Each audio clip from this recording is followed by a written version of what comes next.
Hi, I'm Shirley from Funway Driving School, and I'm very happy to introduce you to Gary this morning, one of our driving instructors who does our disability and rehabilitation instruction. He's going to show us some of the modifications on his car that can help you with driving if you have a disability. Good morning, Gary. Good morning, Shirley.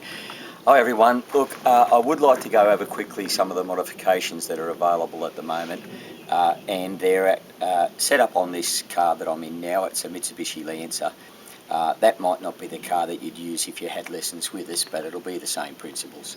What I've done, I've set up the hand controls to start with.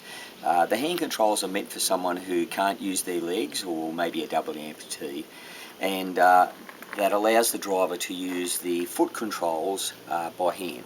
And it's simply a series of rods that are connected mechanically to the accelerator and to the brake that allow the driver to control those pedals. So I've turned the car on now, I've got it all set up. This is the contraption that actually allows us to control the car, and the driver holds that with their right hand and pulls back to make the car accelerate. And they push down to make the car apply the brakes. So this is a go and this is a slow.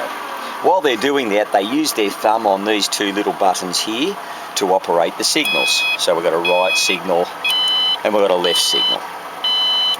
While the right hand's doing that work to control the car's movements, the steering of the control is arranged through a spinner knob on the steering wheel, and the driver pulls that to the left or pushes it to the right to make the car change direction. So we have right hand controlling the speed of the car and the signals, and the left hand controlling the steering.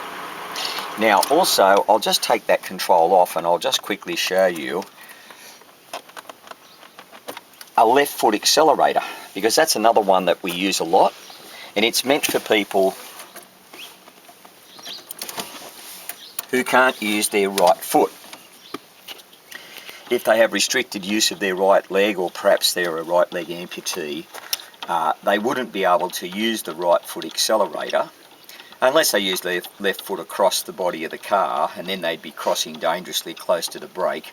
So what we do in this particular car, we have a modification with a folding knuckle that allows us to fold the right foot accelerator up and down.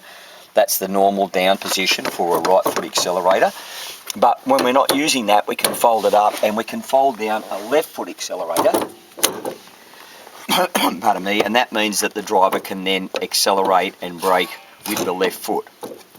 There's not as much room on this side of the interior of the footwell as there is on the right side, because the car's not originally designed to have a left foot accelerator. So you do have to be a little bit careful if you've got a large foot, because it's easy to get the two pedals mixed up or actually apply both pedals at once.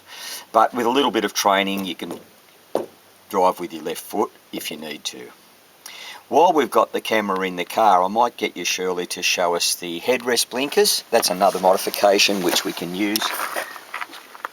You see a little pad on the headrest there.